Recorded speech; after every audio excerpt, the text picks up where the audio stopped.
Welcome to The Real News. I'm Kim Brown. Marginalized communities are being hit hardest by the COVID-19 pandemic, including the disabled, Black, and Indigenous populations. But what about the gay community? Historically, facing societal scorn, neglect, and violence, the LGBTQIA community faces unique barriers in accessing care. So to get some more details about that and to understand exactly how this community is being impacted during the pandemic, we're joined today on the line with Bre Kidman. Bre is the first non-binary person in U.S. history to run for the Senate. They are an attorney, activist, and artist in Maine and are seeking the Democratic nomination to oppose Susan Collins this fall for the U.S. Senate seat. And Bre joins us today from Southern Maine. Bre, thank you so much for being here. Thanks for having me. So there's a lot to get into this discussion, and I wanted to start first about accessibility when it comes to getting healthcare, when it comes to getting a diagnosis. Obviously, the pandemic is putting more pressure on many marginalized communities, but how is the gay community feeling this uniquely? So I'm going to borrow this from a headline from a piece that I talked to someone about a week or two ago, and that's that the coronavirus isn't transphobic, but our healthcare system is.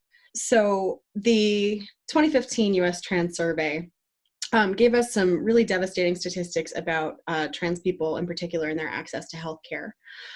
In that I think it was 1 in 5, and I don't have the statistics in front of me, I'm sorry, but I think it was 1 in 5 people who are trans who have been turned away from doctor's office for care, regardless of whether that care is related to transition purposes. The end result is that particularly trans people, and I think across the broader LGBT community, healthcare access has been a problem. So when we're looking at access to care for this specific pandemic, you see states where they've expanded all insurance carriers must cover testing. But if you don't have insurance, that doesn't help you.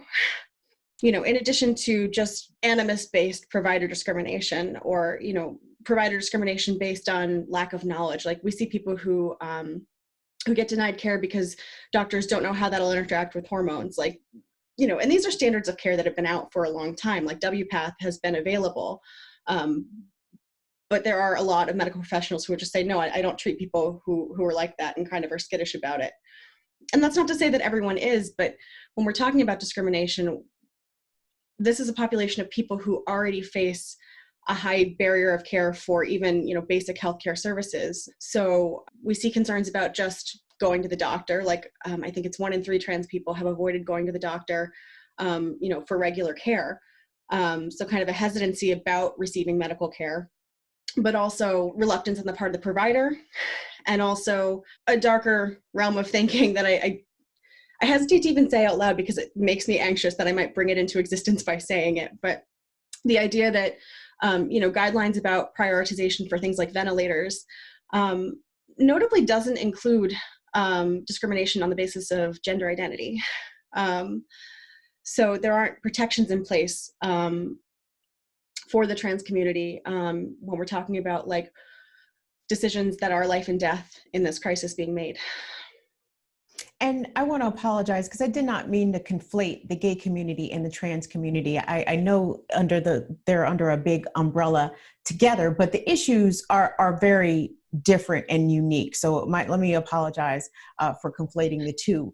But I wanted to follow up because I know you say you didn't have exact statistics, but I'm curious whether or not people have shared with you their anecdotal experiences, their individual experiences with the medical community, I guess, pre-COVID and now post-COVID. Yeah, I mean, anecdotally, most of the people I know have experienced some form of provider discrimination, even over the last 5 years, some form of, I have to find a new doctor because my doctor doesn't know how to deal with transition. But also like, post-COVID, I've heard from a number of non-binary people, even just in the state of Maine, where, there'd be calls about wellness services coming around from the Maine CDC. And they'll ask, do you identify, or are you a man or are you a woman? Are you male or female? What's your sex? And I had a friend who said, well, I'm non-binary, so neither. And they were like, yeah, but what's your legal gender? And my friend said, well, Maine recognizes X gender. That's what it says on my driver's license, like my gender is non-binary. And they said, okay, well, thank you for your time, and hung up, disconnected the call, just like didn't want any further data from them. And I think we see that also on a broader scale in terms of statistical data collection about COVID-19. Like this is a couple weeks old now, and this data is changing so rapidly, but a couple weeks ago, there were 0 non-binary cases of COVID-19. And I don't think that's because there are no non-binary people who have had it. I think that's because there's not data being collected on the basis of appropriate gender markers. So I want to talk to you about how your platform, as you are running for Senate, seeking to oppose Senator Susan Collins, who's the longtime incumbent, and she seems to have enemies like everywhere. No one seems to really like Susan Collins on either side of the aisle. So I can see how you would aim to replace her.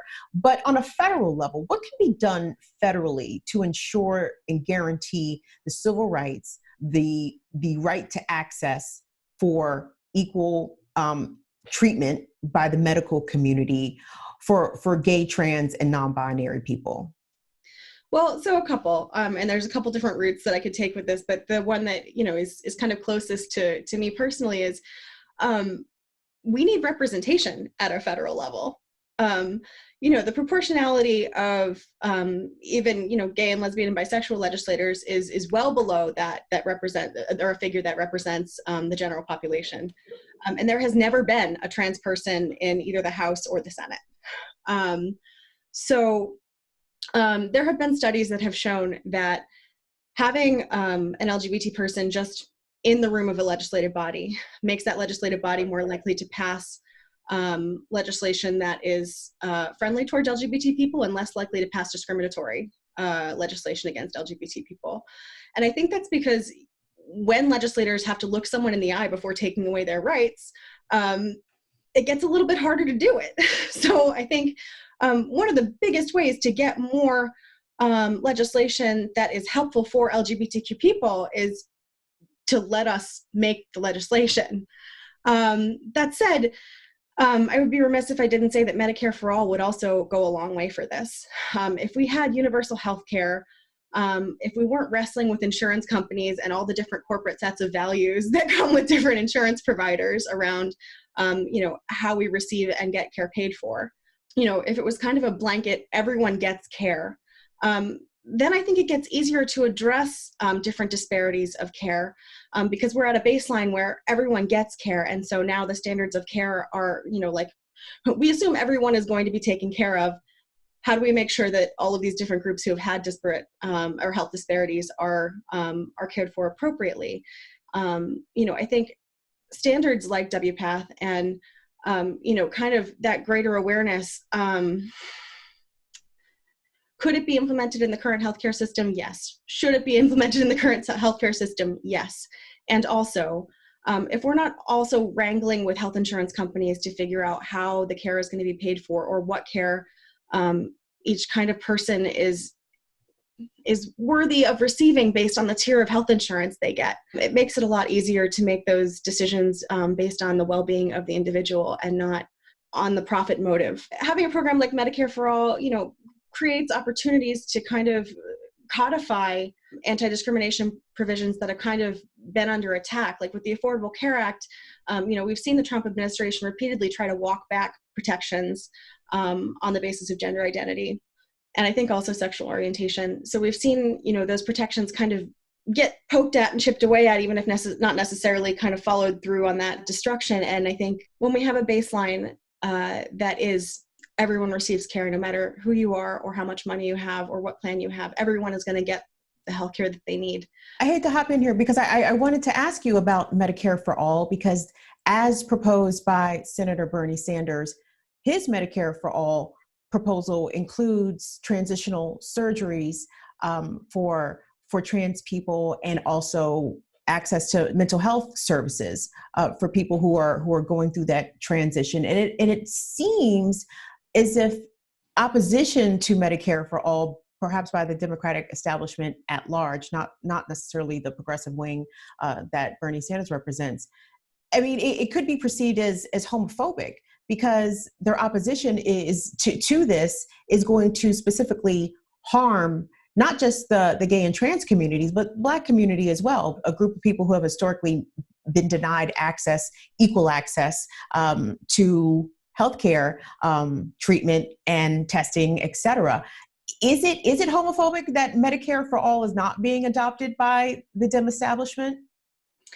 Yeah, I mean, in a broader sense, homophobic and transphobic, I think, the way that I would frame that is by saying groups that are marginalized in things like employment, in things like access to housing, in things like, access to wealth, essentially any group that has a disparity with regard to access to wealth, is being further marginalized by a lack of access to healthcare.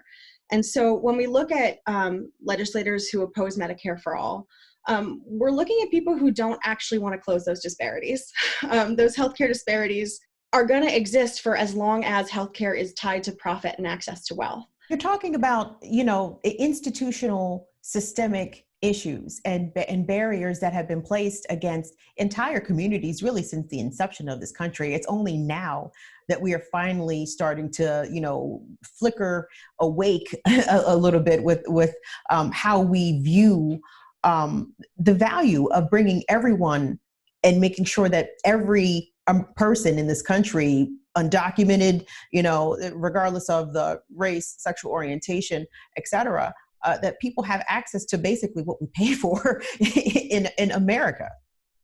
And I think, it's tough to talk about these things without looking at how they're interconnected, right? Like, you see that LGBTQ people have higher rates of homelessness than the general population.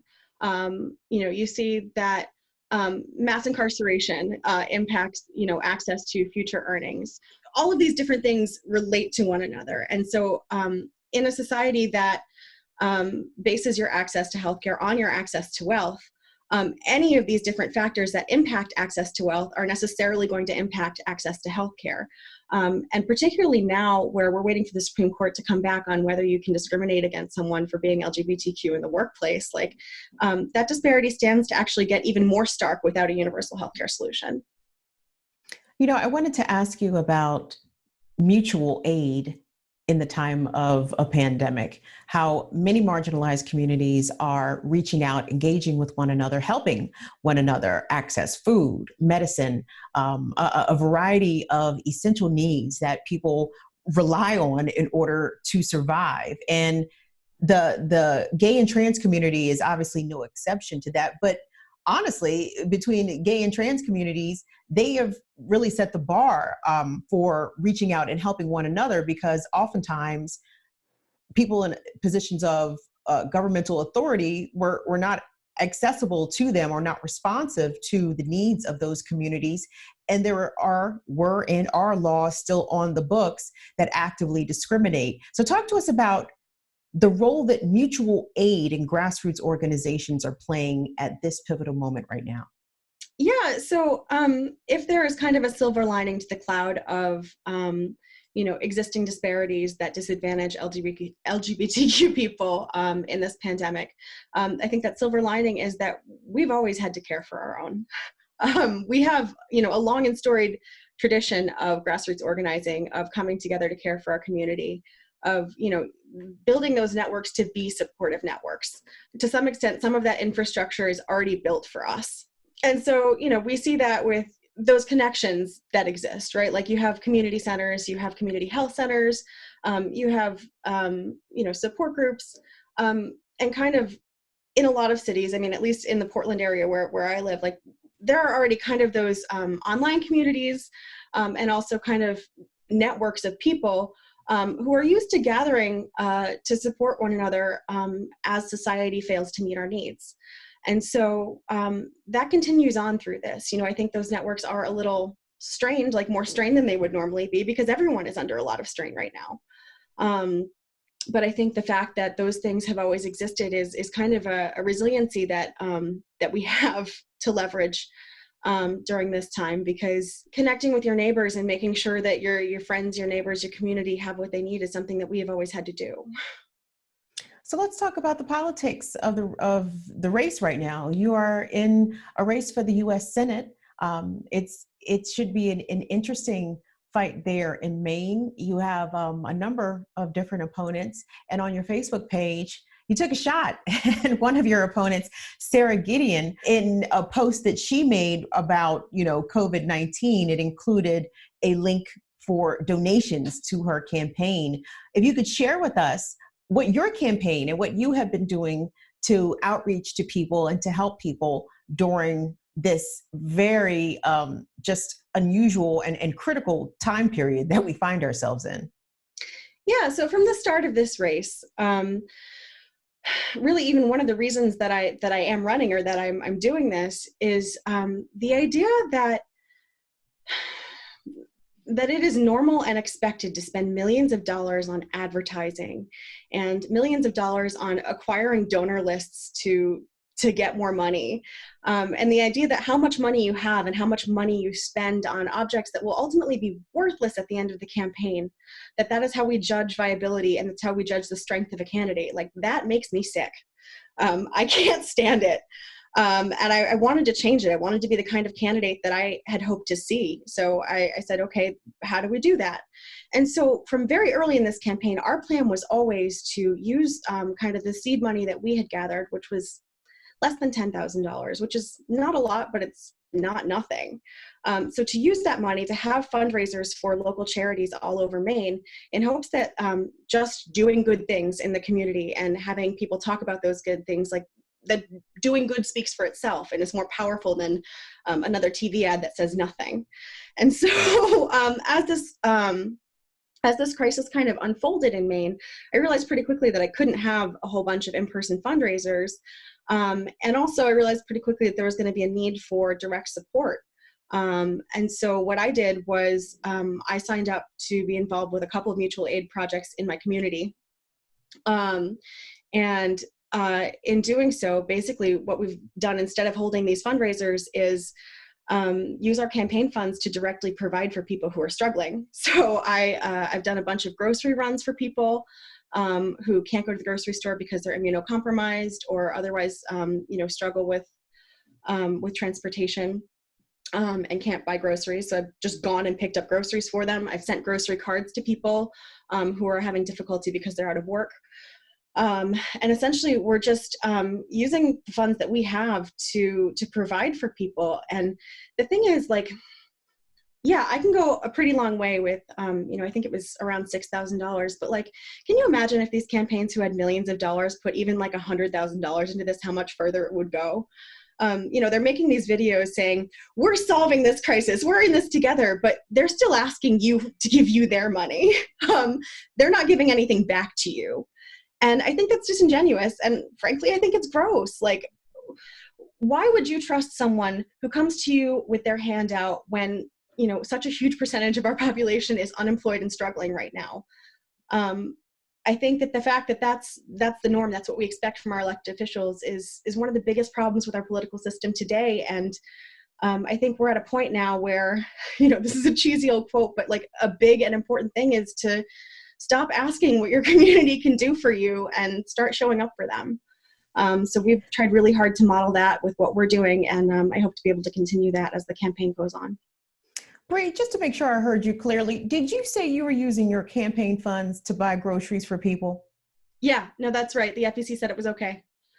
That speaks for itself, and it speaks volumes. We're going to have to leave the conversation there. Attorney, activist, and artist Bre Kidman, running for the Democratic nomination for the U.S. Senate seat in Maine. They have broken barriers as the first non-binary person in U.S. history to run for the Senate. Bre, thank you so much for joining us. It's been a fantastic conversation and opportunity to talk with you. Thanks for talking with me. And special thanks to our producer and editor, Taylor Hebden, for all of her help on this piece. I'm Kim Brown. Thank you for watching the Real News Network.